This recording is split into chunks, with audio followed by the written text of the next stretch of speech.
السلام علیکم ورحمۃ اللہ وبرکاتہ۔ ناظرین، آج ہم قرآن مجید کے ایک ایسے عظیم واقعے کے بارے میں بات کریں گے جسے سن کر اللہ تعالیٰ کی قدرت پر ایمان مزید مضبوط ہو جاتا ہے۔ یہ واقعہ ہے حضرت ابراہیم علیہ السلام کو آگ میں ڈالے جانے کا۔ اگر آپ چاہتے ہیں کہ آپ کا ایمان مضبوط ہو، اللہ پر بھروسہ بھرے اور انبیاء علیہ السلام کی زندگی سے سبق حاصل کرے تو اس ویڈیو کو آخر تک ضرور دیکھیں۔ حضرت ابراہیم علیہ السلام اللہ کے جلیل القدر نبی تھے۔ اس زمانے میں لوگ بتوں کی عبادت کرتے تھے۔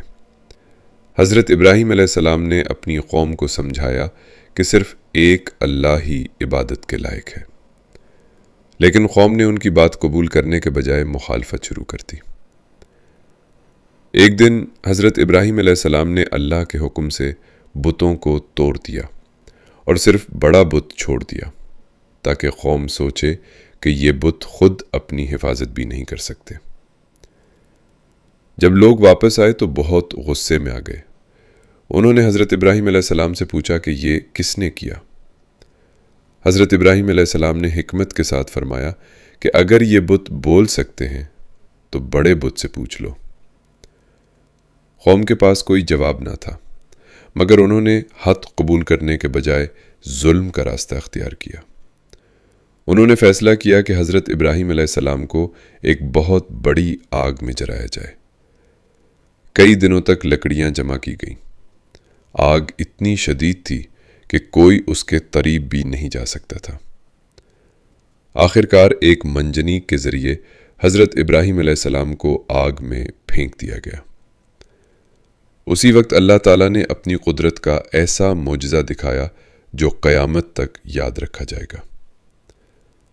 اللہ تعالیٰ نے فرمایا، یا نار کونی بردن و سلامن علی ابراہیم، اے آگ ابراہیم پر ٹھنڈی اور سلامتی والی ہو جا۔ جیسے ہی اللہ کا حکم ہوا، آگ نے جلانا چھوڑ دیا۔ حضرت ابراہیم علیہ السلام مکمل طور پر محفوظ رہے، نہ ان کے جسم کو نقصان پہنچا، نہ لباس جلا۔ یہ اللہ تعالیٰ کی بے مثال قدرت کا عظیم معجزہ تھا۔ اس واقعے سے ہمیں بہت سے سبق ملتے ہیں۔ پہلا سبق، ہمیشہ صرف اللہ پر بھروسہ کریں۔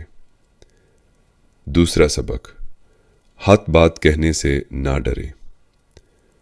تیسرا سبق، آزمائش کے بعد اللہ کی مدد ضرور آتی ہے۔ چوتھا سبق، اللہ جب چاہے ناممکن کو ممکن بنا دیتا ہے۔ آج ہمیں بھی چاہیے کہ ہم ہر حال میں اللہ پر بھروسہ رکھیں، نماز کی پابندی کریں، قرآن پڑھیں، سچ بولیں اور گناہوں سے بچیں۔ اگر ہم اللہ کے راستے پر چلیں گے تو اللہ تعالیٰ دنیا اور آخرت دونوں میں ہماری مدد فرمائے گا انشاءاللہ۔ اللہ تعالیٰ ہمیں حضرت ابراہیم علیہ السلام جیسا ایمان، صبر اور توکل عطا فرمائے، آمین۔ ویڈیو پسند آئے تو لائک کریں، اپنے دوستوں کے ساتھ شیئر کریں اور اسلامی معلومات کے لیے ہمارے چینل کو ضرور سبسکرائب کریں۔ السلام علیکم ورحمۃ اللہ۔